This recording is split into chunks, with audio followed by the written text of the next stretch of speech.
The Force binds all things across the galaxy, connecting every living being in an invisible web of energy and destiny. For 1,000 generations, the Jedi have studied its mysteries, believing they understood the fundamental nature of reality itself. They were wrong. Some powers exist beyond the Force's infinite reach, born from different universes with their own immutable laws. And when those powers collide with a galaxy far, far away, even the wisest masters must confront the limits of their understanding. Barry Allen didn't mean to leave his universe behind. One moment, he was running faster than light itself, phasing through the barriers of time to stop a temporal paradox that threatened Central City. The Speed Force crackled around him in brilliant crimson lightning, reality blurring into streams of color and possibility. He'd done this 100 times before. Push faster, break through, save everyone. Then something went catastrophically wrong. The dimensional membrane tore. Not like the usual rifts between Earth 1 and Earth 2, but something deeper, a fundamental rupture in the fabric of existence itself. Barry felt the Speed Force connection wrench, like a rope snapping under impossible tension. He tumbled through layers of reality he couldn't name, through colors that had no business existing, through a void that screamed with the absence of everything he knew. When he finally crashed back into normal space, nothing was normal at all. Barry materialized mid-stride in what his racing mind immediately registered as space, actual, honest-to-God outer space. His momentum carried him forward in a straight line, Speed Force aura flickering weakly around his body like a dying candle. Through the red-tinted glow of his protective energy field, he saw stars. Thousands of them. Millions. A density of stellar bodies his universes, Milky Way, could never match. And directly ahead, a massive wedge-shaped starship bristling with turbolaser batteries.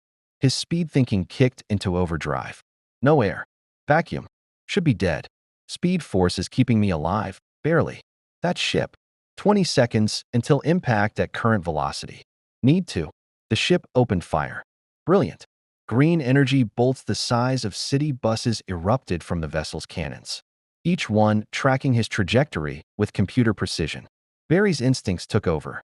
He vibrated, phasing through the first volley of turbolaser fire, feeling the superheated plasma pass through his intangible body like angry ghosts.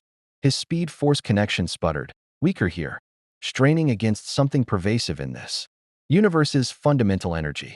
Structure, 70%. Maybe less. Whatever this place is, it doesn't like the Speed Force. More ships appeared from hyperspace, in flashes of pseudo-motion. Smaller fighter craft with distinctive S-foils that split into attack position. Their ion engines screamed in the vacuum as they banked toward him, and Barry made a split-second decision. He angled his trajectory toward the nearest fighter, pushed his weakened speed to its limit, and grabbed onto the hull. The impact nearly broke his wrist. Even with his enhanced durability, the fighter's velocity combined with his own momentum created forces that made his bones creak. He clung to the smooth surface, Speed Force lightning arcing across the strange metal, and finally took a breath, as the craft's ion wash created a thin envelope of atmosphere in its wake. Inside the cockpit, a figure in white armor jerked in surprise. Through the transparent steel canopy, Barry saw a face, human, but with an odd uniformity to the features, like looking at one person copied and pasted repeatedly. The pilot's eyes went wide behind his helmet visor. "Tower, this is CT-7742. The pilot's voice crackled over external speakers. "I have a hostile attached to my hull. Humanoid, unknown species. Appears to be generating some kind of electrical field. Request immediate." Barry waved apologetically and pantomimed that he meant no harm.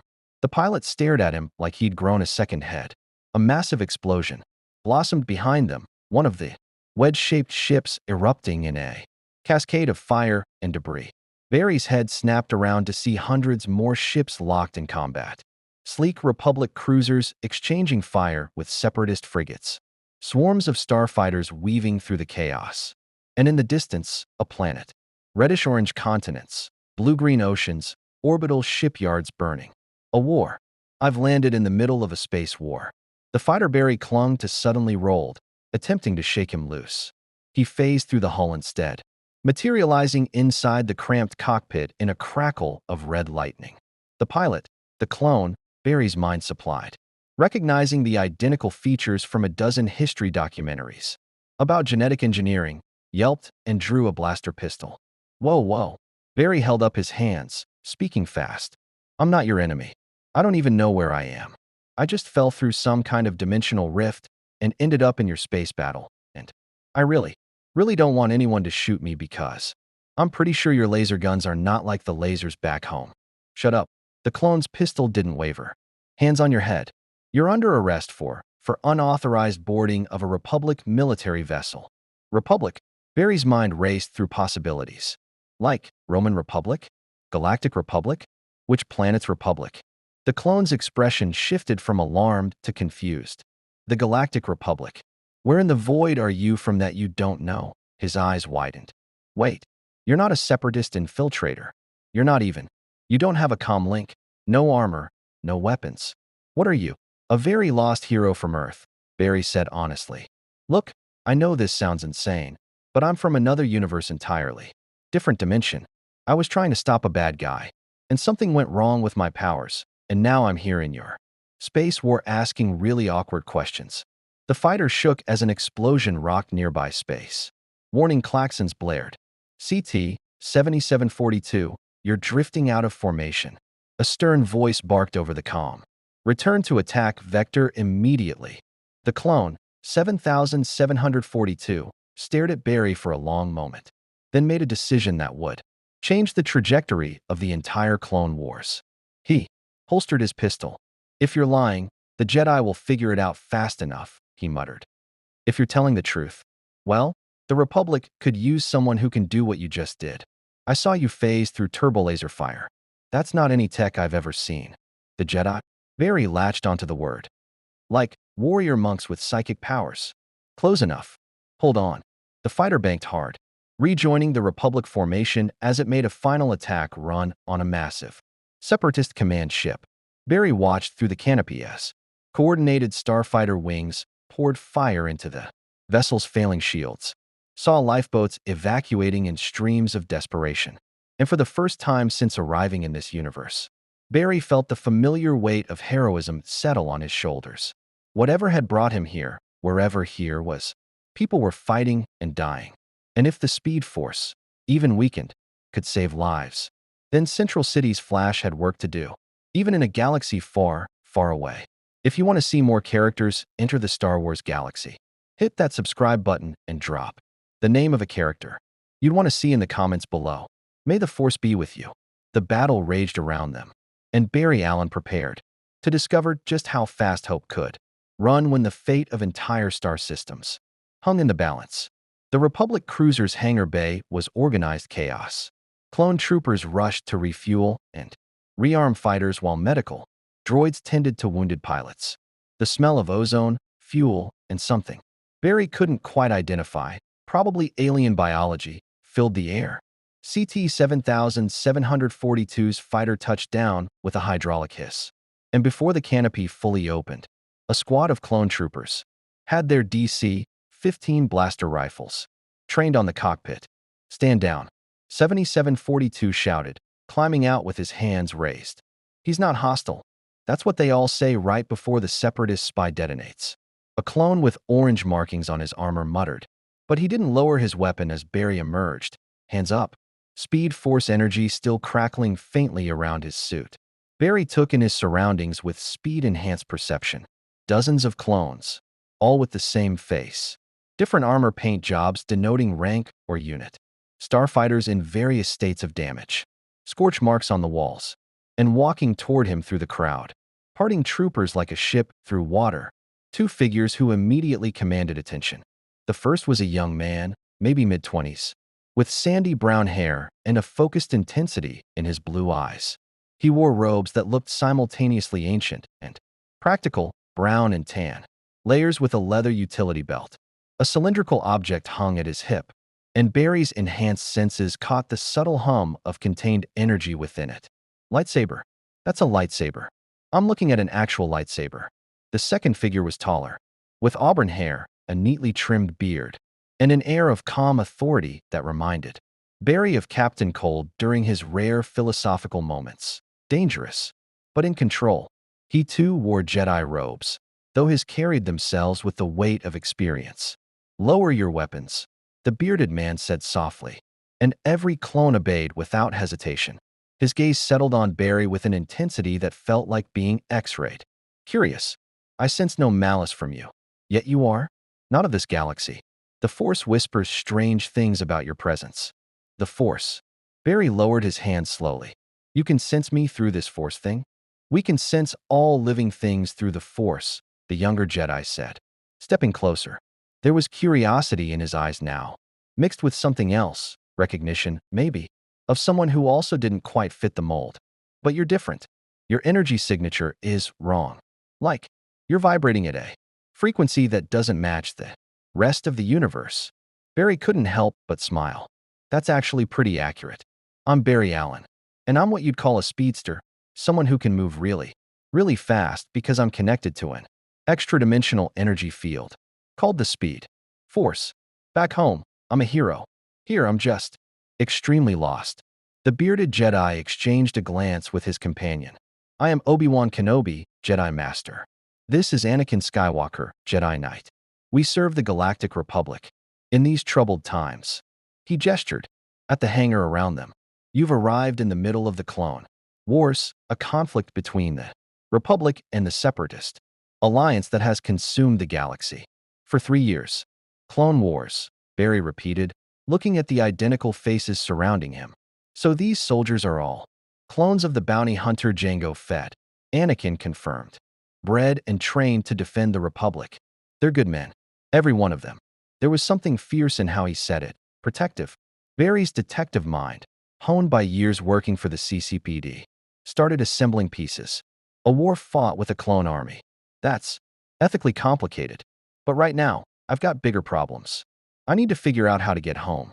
And my connection to the Speed Force is weakened here. It's like trying to make a phone call with 1 bar of signal. This Speed Force, Obi-Wan stroked his beard thoughtfully. Is it similar to the Force we Jedi channel? A binding energy that connects all things. Maybe? I don't really know what your Force is. Where I'm from, the Speed Force is. It's everywhere and nowhere, existing outside normal time and space. It lets me run faster than light, phase through matter, heal from injuries, even travel through time if I push hard enough. But here, Barry generated a small arc of crimson lightning between his fingers. I'm running at maybe 70%. The Speed Force is fighting against something fundamental in this universe's physics. Anakin's eyes lit up with the expression of someone encountering a fascinating puzzle. Could it be the midichlorians? They're microscopic organisms that live in all living cells and allow us to connect with the Force. Maybe they're interfering with your energy field, or perhaps the Force itself is dominant here. Obi-Wan suggested. The universe may only have room for one fundamental binding energy. Your Speed Force is still connected to you across dimensional barriers, but it must compete with the Force for influence over reality. Barry processed this. It made a strange kind of sense. 2 different universal constants trying to occupy the same space, like trying to tune into 2 radio stations at once. So I'm stuck at reduced power unless I can figure out how to make the Speed Force and the Force play nice together. Or unless you return to your own universe, Obi-Wan said gently, which I suspect is your ultimate goal. Yeah, but I have no idea how. The dimensional tear that brought me here, it wasn't controlled. It just happened. I need to study it, figure out the mechanics, maybe find a way to generate enough Speed Force energy to punch back through. Barry ran a hand through his hair, a gesture of frustration his friends would recognize. And that's assuming I can even get back up to full power. An alarm shrieked through the hangar. Red lights bathed everything in crimson as a hologram flickered to life. A stern-faced woman in a Republic naval uniform. General Kenobi, Separatist reinforcements just dropped out of hyperspace. 3 Munificent-class frigates and a Providence-class carrier. They're launching droid fighters en masse. We need to retreat now, or we'll be overwhelmed. Obi-Wan's expression hardened. Prepare the fleet for jump to hyperspace. All fighters return to. Wait, Anakin interrupted, staring at Barry. You said you can move faster than light. Can you move fast enough to take out droid fighters? Without a ship, Barry blinked. In space? Maybe. The speed force kept me alive out there, generated a protective aura. But I don't have weapons. And I'm not sure how much punishment I can take at reduced power. You don't need weapons. Anakin's tactical mind was clearly racing. Droid fighters are automated. No living pilots to worry about. If you could phase through their hulls like you did with the turbolaser fire, reach their central processors, and short them out with that lightning you generate. Anakin, Obi-Wan's tone carried a warning. We know nothing about this man's abilities or limitations. Sending him into combat could save hundreds of clone lives. Anakin shot back. Master, you felt it. He's not dark side, not malicious. He's a hero. I can sense it. Barry looked between them, seeing the fundamental tension, caution versus action, wisdom versus passion. It reminded him of his own arguments with the Justice League, when Batman urged patience and Barry wanted to solve problems now. And in that moment, Barry Allen made the choice that would define his time in this galaxy. Not because the Jedi asked him to, not because he owed the Republic anything, but because he was the Flash, and when people needed help, he ran toward danger. I'll do it, he said. But I want to be clear. I'm helping because it's the right thing to do, not because I'm enlisting in your war. Once we're safe, I need your help figuring out how to get home. Obi-Wan studied him for a long moment, then nodded slowly. Agreed. Though I suspect, Barry Allen, that your presence here may be the will of the Force itself. Nothing happens by accident. In my experience, plenty happens by accident, Barry countered. But I'll take the help anyway. Anakin grinned, a reckless expression that Barry immediately recognized from his own mirror. Come on, let's show these separatists what real speed looks like. As they rushed toward the hangar bay entrance, Barry felt the ship shudder under weapons fire. Through the magnetic field holding atmosphere inside, he could see the approaching droid fighters, sleek, triangular ships by the hundreds, swarming like mechanical locusts. He took a breath, felt the weakened speed force respond to his will, and prepared to discover whether Central City's fastest man alive could become the galaxy's most unexpected weapon. The crimson lightning began to build around him, and even diminished. It was still the most beautiful thing he'd ever channeled. Barry stood at the edge of the hangar bay's atmospheric containment field, staring out at the shinghath of droid fighters streaming toward the Republic fleet. The magnetic field shimmered. In front of him, a thin barrier between breathable air and the vacuum that had almost killed him minutes ago. His scarlet suit was already generating arcs of speed force lightning, the energy crackling across his chest emblem like captured thunder. So, he said, trying to keep his voice steady, I just run out there, phase through a bunch of robot ships, and fry their computers? Essentially, Anakin stood beside him, one hand resting casually on his lightsaber. The Vulture droids are automated, pure droid intelligence, no organic pilots. Their central processors are located in the main fuselage, just behind the sensor array. Short that out, and they go dead. And how exactly do I breathe in space? Barry glanced at Obi-Wan, who watched with the patient expression of a teacher observing a particularly unpredictable experiment. You said the speed force kept you alive before, Obi-Wan replied. I suspect it generates a protective field, similar to how Force users can survive brief exposure to vacuum by creating a barrier of force, energy around themselves. Your body may be unconsciously channeling that protection. Maybe. Isn't super reassuring when we're talking about the vacuum of space. Trust yourself, Anakin said, and there was something in his voice, a kindred understanding of taking impossible leaps. Trust your power. I can feel it in you. Even through the force, you're holding back because you're afraid this universe will reject you. Stop fighting against it. Let the speed force and the force coexist. Barry looked at the young Jedi, seeing the same reckless confidence that had gotten him into and out of countless disasters back home. Cisco would hate this plan. Iris would kill him for even considering it. But Joe West had taught him one fundamental truth. Sometimes you had to trust your gut and run. Okay, Barry said. Okay, I can do this. I've phased through solid matter, run on water, traveled through time. Running through space to punch robots? That's practically normal for me. He crouched into a runner's stance, feeling the speed force respond to his determination. The lightning intensified, wrapping around his body in a cocoon of crimson energy. Through his enhanced perception, He could see the individual photons of the hangar lights, feel the vibration of the ship's engines, hear the rapid heartbeats of the clones watching him, and beneath it all, underneath the familiar hum of the Speed Force, he felt something else, a vast, flowing current of energy that permeated everything in this universe. The Force, it didn't fight against his power. It simply was, like two rivers flowing in parallel, distinct but part of the same cosmic geography. Stop fighting it. Let them coexist. Barry exhaled, relaxed his mental grip, and let the Speed Force fully manifest while acknowledging the Force's presence around him. The effect was immediate. His power surged from 70% to 90%, the connection strengthening. As he stopped treating this universe as hostile territory and started working with its fundamental nature. That's it, Obi-Wan said softly. I can feel the shift. You're harmonizing with the Force, even without meaning to. Barry grinned behind his cowl. Feels like getting a second win during a marathon. All right, time to show these droids what Central City justice looks like. He ran. The moment he crossed the atmospheric barrier, the Speed Force aura expanded into a full environmental shield.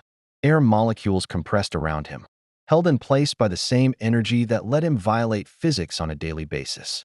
Barry's boots found purchase on nothing or everything as he sprinted through space itself, each step propelling him forward through sheer force of will and extra-dimensional power.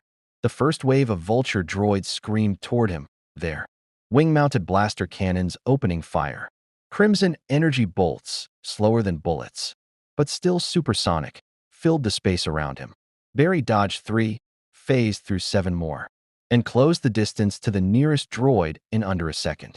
He vibrated his molecules, phasing directly through the ship's armored hull. Inside was a maze of circuitry, power conduits, and the central droid brain, a glowing sphere of processors and memory banks. Barry placed his hand against it and released a concentrated burst of Speed Force lightning. The droid's systems overloaded instantly, sparks erupting from every panel. Barry phased back out as the ship went dark, tumbling through space like a broken toy. One down. Approximately 299 to go.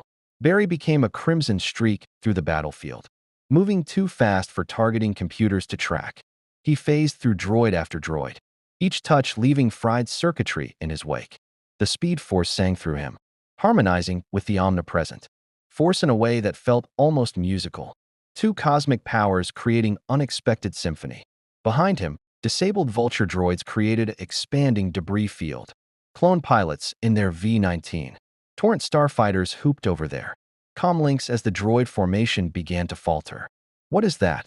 A clone voice crackled. Some kind of Jedi technique? Negative, another responded. No Jedi can move like that.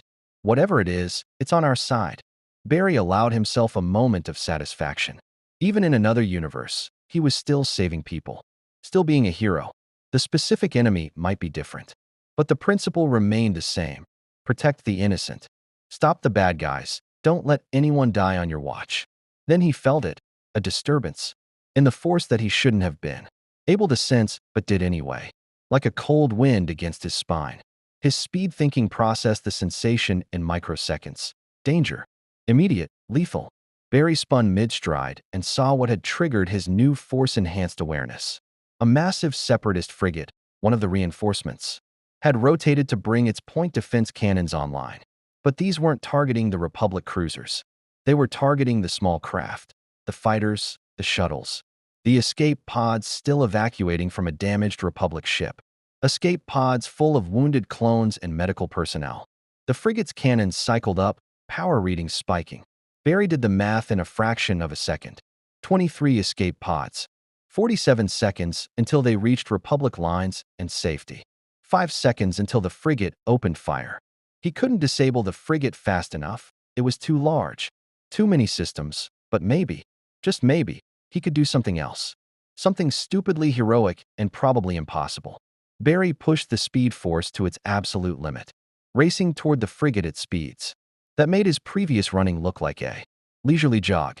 His aura blazed like a comet, and for a moment he wasn't sure if he was still phasing through space or if he'd started phasing through reality itself. He reached the frigate's main sensor array and didn't phase through. Instead, he became solid, grabbed onto the communication antennae, and used his momentum to wrench the entire assembly 90 degrees off axis. The effect was immediate. The frigate's targeting computer lost its lock, unable to reconcile conflicting sensor data. The point defense cannons fired, but wide, missing the escape pods by precious meters. Alarms shrieked through the frigate's hull as damage. Control teams scrambled to understand what had just happened. Barry didn't wait to see their confusion. He was already moving again, racing back toward the Republic cruiser as his Speed Force reserves dipped dangerously low. The harmonization with the Force helped, but he was still operating in a fundamentally alien environment. Every second burned energy he couldn't fully replenish. He crossed back through the hangar bay atmospheric field and collapsed onto the deck, chest heaving, lightning flickering weakly around his costume. Clone troopers rushed forward, but Anakin got there first, helping Barry to his feet with surprising strength. That, Anakin said with unrestrained admiration, was the most reckless, heroic, and effective combat maneuver I've seen outside of my own playbook. We saved them. Barry managed between breaths. All of them, Obi-Wan confirmed, walking up with that measured calm that probably kept Anakin from doing something crazy at least twice a day. The escape pods made it to safety. The Separatist fleet is retreating, apparently. They've classified you as an unknown. Republic superweapon and decided discretion was the better part of valor. Barry laughed, exhausted and exhilarated. Superweapon, that's a new one. The Council will want to meet you. Obi-Wan continued. Word of your abilities will spread quickly. In times like these, hope is as valuable as any weapon, and you, Barry Allen, have just given the Republic something to hope for.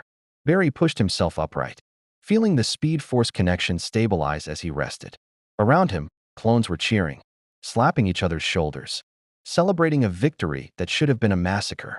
And despite being trapped in another universe, despite his powers being compromised, despite having no idea how to get home, Barry felt something he hadn't expected.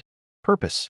The Jedi Temple on Coruscant rose above the planet-wide city like a monument to ancient wisdom, its 5 spires piercing low clouds that never quite obscured the endless stream of air traffic. Barry stood in the temple's council chamber, a circular room lined with seats occupied by the galaxy's most powerful Force users, and tried not to feel like he was being judged by a cosmic jury. The council members watched him with expressions ranging from curiosity to suspicion. Master Yoda, a diminutive green alien who radiated more power than his size suggested possible, sat with his eyes half closed, as if listening to something beyond normal perception. Mace Windu, his dark features stern and contemplative, leaned forward with his fingers steepled. Demonstrate again, you will, Yoda said, his backward syntax somehow carrying absolute authority. This Speed Force, see it we must. Barry nodded and tapped into the Speed Force, feeling it respond more readily now after 2 days of acclimation. He became a blur, circling the council chamber 12 times in the span of a heartbeat before returning to his starting position. Crimson lightning crackled across the floor in his wake, leaving scorch marks on ancient stone. Several council members shifted uncomfortably. One, a Togruta woman with distinctive head tails, tilted her head thoughtfully. The Force does not guide his movements, she observed. He exists outside our precognition. When he moves at full speed, I cannot sense his location through the Force at all. Troubling. This is, Yoda murmured, a warrior who cannot be foreseen. Dangerous to friend and foe alike. With respect, masters. Anakin spoke up from where he stood beside Obi-Wan at the chamber's edge. Barry saved 47 lives at Christophsis. He risked himself for people he'd never met, in a war that isn't his to fight. That speaks to his character more than any Force vision could. Mace Windu's expression remained unreadable. Character can change, Skywalker. Power corrupts, especially power like this. We've seen it before. His gaze fixed on Barry. You say you've traveled through time in your universe, that you've run so fast you've broken the laws of physics themselves. Such power in the wrong hands could destabilize the entire Republic. Barry met his stare evenly. In my world, I work with other heroes, people with godlike powers, alien technology, mystical abilities. We've faced threats that could end reality itself. And yeah, I've made mistakes. I've changed the timeline and paid terrible prices for it. But I've also learned that power isn't about control, it's about responsibility. You don't trust me? Fine. I get it. But I'm not your enemy. Then whose ally are you? A Keldor Jedi with a breathing mask asked. The Republic fights for democracy, for peace. But you have no stake in this conflict. What prevents you from selling your abilities to the highest bidder? The Separatists would pay handsomely for a weapon that moves faster than thought. I'm not a weapon, Barry said firmly. And I don't work for credits or power or political ideologies. I help people because it's right. Period. Noble words, Mace Windu said. But the chamber doors suddenly hissed open. A protocol droid rushed in, its photoreceptors flashing with urgency. Apologies, masters, but there is an urgent transmission from Count Dooku. He requests immediate conference regarding the speedster. The temperature in the room seemed to drop 10 degrees. Put him through, Mace Windu ordered. A hologram flickered to life in the chamber's center, a tall, elegant man with silver hair and a neatly trimmed beard, wearing robes that mixed aristocratic refinement with Sith darkness. Count Dooku, former Jedi Master turned Separatist leader, regarded the council with barely concealed contempt. Masters, he said with poisonous courtesy, I trust you're treating our new arrival well. It would be unfortunate if the galaxy's most unique individual felt unwelcome in the Republic. Dooku, Mace Windu's voice could have cut Durasteel. State your business. My business, Master Windu, is the same as yours. The speedster. Dooku's eyes found Barry across the holographic distance. Tell me, Flash, may I call you Flash? That is what they're calling. You in the HoloNet reports, do the Jedi strike you as truly welcoming? Or do you feel their fear? Their distrust of power they cannot control or predict? Barry crossed his arms. I feel a lot of things about this situation. Your point. My point is that you have a choice. The Republic and their Jedi. Protectors fight to maintain a corrupt system, a bureaucratic nightmare where senators grow rich while Outer Rim worlds starve. The Separatist Alliance offers freedom, independence, the right of systems to govern themselves without Coruscant's interference. Dooku's voice carried the weight of absolute conviction. You said you help people. Then help the people the Republic has failed. By helping you bomb civilian centers? Anakin shot back. By supporting a droid army that massacres innocents. War demands difficult choices, young Skywalker. Surely your new friend understands this. Dooku's attention never wavered from Barry. I offer you something the Jedi cannot. Acceptance without judgment. Your powers unnerve them. They fear what they cannot control. But I see potential. I see possibility. Join the Separatist Alliance. And I will personally ensure you have the resources to return to your universe. The offer hung in the air like a thermal detonator. Barry felt every eye in the chamber watching him, measuring his response. His mind raced through possibilities faster than thought. Dooku was manipulating him. That was obvious. But was he lying about everything? The Republic clearly had problems. The Jedi seemed noble but rigid. And he desperately needed help getting home. How? Barry asked simply. How would you help me return to my universe? We have scientists studying dimensional theory, hyperspace anomalies, dark energy manipulation. Dooku smiled.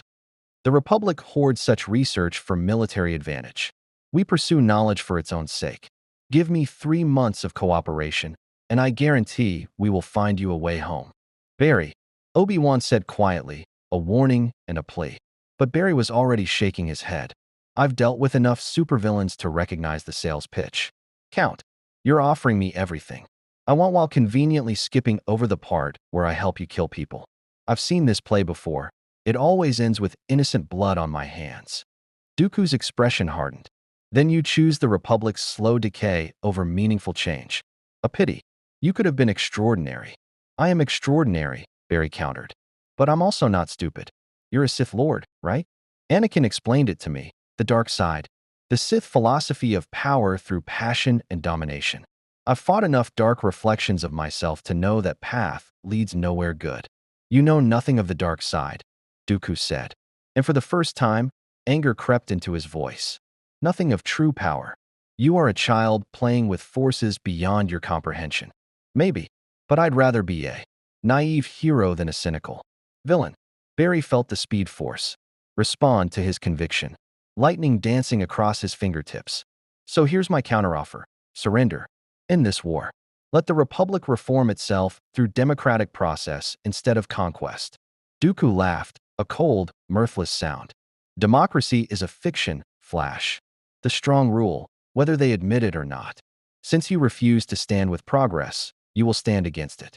And I promise you, the Separatist Alliance has weapons even your impossible speed cannot outrun. The hologram flickered out. Silence filled the council chamber. Then Yoda spoke, his voice thoughtful. Tested you were. Passed you have. Trust earned is, not given freely. We owe you an apology, Mace Windu said stiffly. We question your integrity when you've demonstrated nothing but heroism. The council formally welcomes your assistance. Barry Allen, as an ally, not a subject. Barry felt tension he hadn't realized he was carrying drain from his shoulders. Thank you. But Dooku wasn't bluffing about having weapons, was he? No, Obi-Wan confirmed grimly. The Separatists have been developing something on Geonosis, a project codenamed Ultimate Weapon. Our intelligence suggests it's nearing completion. Whatever it is, Dooku believes it can end the war in one stroke. Anakin's expression turned fierce. Then we need to stop it. Barry, your speed could be the key. If you can infiltrate Geonosis, scout their facility. Anakin, Obi-Wan warned. We cannot ask. You're not asking, Barry interrupted. I'm volunteering. If Dooku's building a superweapon, if it threatens millions of lives, then yeah, I'm in. That's what I do. That's what I've always done. A Nautolan Jedi Master smiled approvingly. The Force works in mysterious ways. Perhaps your arrival was no accident. Flash, perhaps you were meant to tip the balance. Barry thought about the Speed Force, about destiny versus choice, about all the times he'd tried to outsmart fate only to fulfill it. Maybe, or maybe I'm just stubborn enough to keep running until I find my way home and save a galaxy along the way. Yoda's ears twitched with what might have been amusement. Stubborn, yes. Foolish, perhaps. But brave, certainly. Go with Master Kenobi, you will. To Geonosis, the Force guides you. As the council dismissed them, Anakin clapped Barry on the shoulder. Welcome to the war, Flash. Try not to die, we just started liking you. Barry grinned. Death can't catch what it can't see. But even as he said it, he felt a disturbance in the Force, a dark presence, watching from across the galaxy. And for the first time since arriving in this universe, Barry Allen wondered if speed alone would be enough. Geonosis hung in space like a rusted wound, its orange-red surface pockmarked, with ancient hive structures and modern droid foundries. From the viewport of the Republic stealth ship, Barry watched the planet rotate with the slow inevitability of a ticking bomb. Somewhere down there, buried beneath kilometers of rock and Separatist security, lay the weapon Dooku believed could end the war. The facility is here, Obi-Wan said, pointing to a holographic map of the planet's northern hemisphere. Deep underground, protected by ray shields, anti-aircraft batteries, and approximately 10,000 battle droids. The Geonosians don't take kindly to uninvited guests. Barry studied the defenses with the analytical eye he'd developed. Working crime scenes in Central City. Ray shields I can phase through. Anti-aircraft doesn't matter if I'm on foot. 10,000 droids is a lot, but if I'm fast enough, I can avoid detection entirely. The facility's core is shielded against sensors, Anakin added. We don't know what the weapon looks like, how it functions, or what stage of completion it's at. You'll be going in completely blind. Story of my life.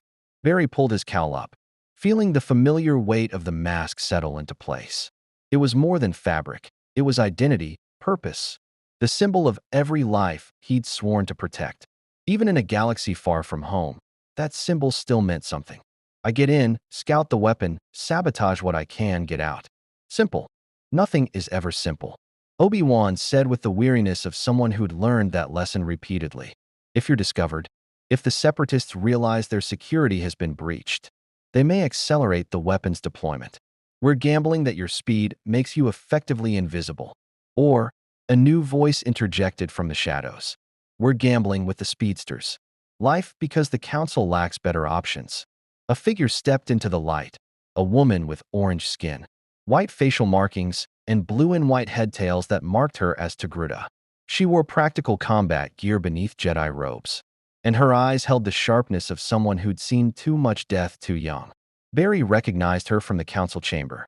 Ahsoka Tano, Anakin said with a mixture of exasperation and affection. You're supposed to be with your squadron. And missed the most important reconnaissance mission of the war? Not a chance, Master. Ahsoka turned to Barry. I'm coming with you. Absolutely not, Obi-Wan said immediately. Ahsoka, this requires stealth beyond even Jedi capabilities. Which is why I'm not sneaking in. I'm the contingency plan.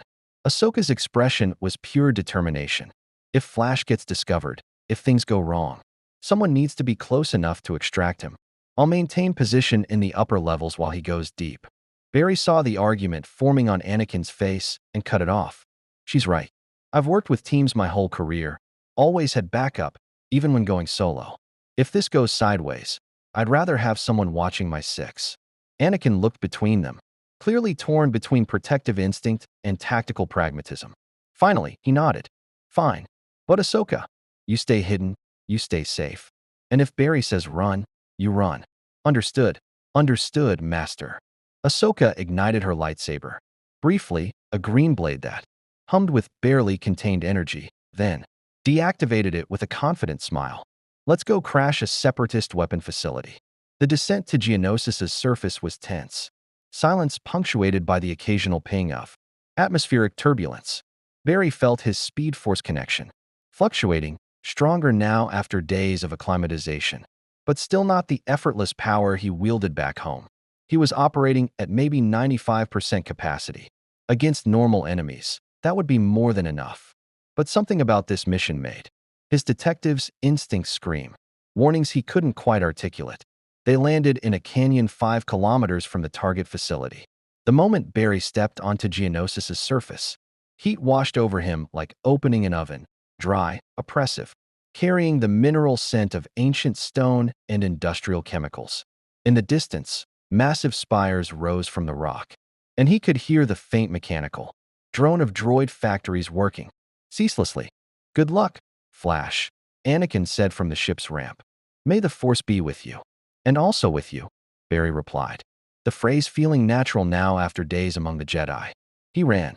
Geonosis blurred around him as Barry pushed his speed to combat levels, not his absolute maximum, but fast enough that he became effectively invisible to normal perception. He raced across barren plains, through narrow canyons, past patrol droids that registered only a gust of wind and a crackle of dissipating energy. Ahsoka followed far behind, using force-enhanced jumps to traverse terrain at speeds that would amaze normal beings but seemed glacial compared to Barry's velocity. The facility entrance appeared ahead, a massive blast door set into the canyon wall, flanked by automated turrets and ray shield generators. Barry didn't slow. He vibrated his molecules to the precise frequency needed, phased directly through 10 meters of reinforced durasteel, and emerged inside the facility proper. Immediately, he knew something was wrong. The corridor stretched ahead in perfect symmetry, too perfect, too clean for an active weapons facility.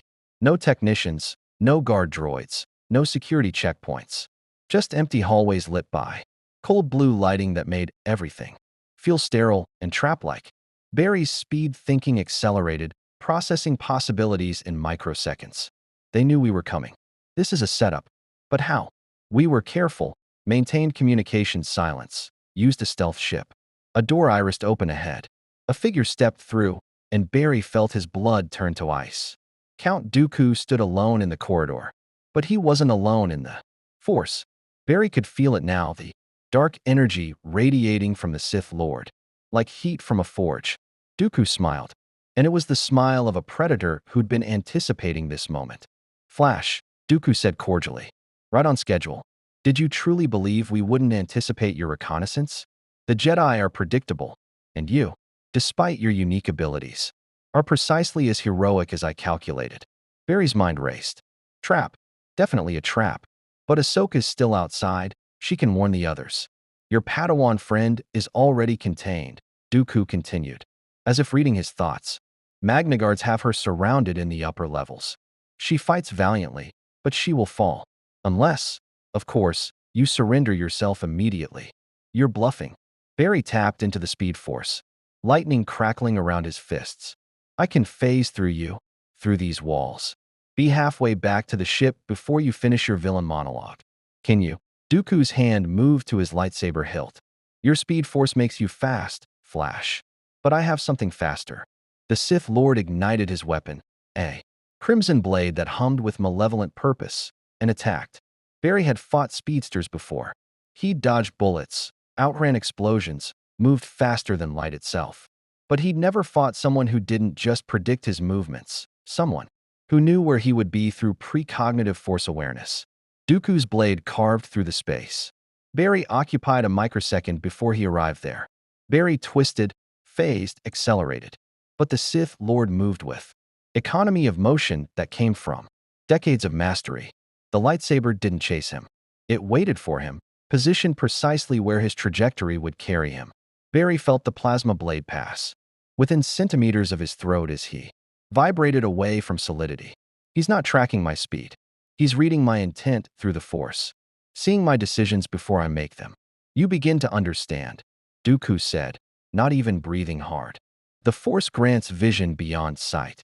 I perceive your next 10 moves as clearly as if you'd announced them. Your speed means nothing if I'm already where you will be. Barry feinted left, rolled right, and came up running at full velocity. He circled Dooku at relativistic speeds, creating a vortex of displaced air and speed force energy. The corridor filled with crimson. Lightning as Barry pushed his power to its absolute limit, harmonizing with the Force while simultaneously drawing on every ounce of speed force connection across dimensional barriers. If precognition won't work, if he can see my intent, then I need to move faster than even Force visions can follow, faster than thought itself. Barry became pure speed, pure motion, pure lightning given form. He struck from 12 directions simultaneously, phasing his fists through Dooku's defense to land non-lethal blows against pressure points. The Sith Lord staggered, surprised, and Barry pressed his advantage. Then Dooku's free hand rose, and Barry felt something he'd never experienced before. Force lightning erupted from Dooku's fingertips, not red-like Barry's speed force energy, but purple-white and infinitely more malevolent.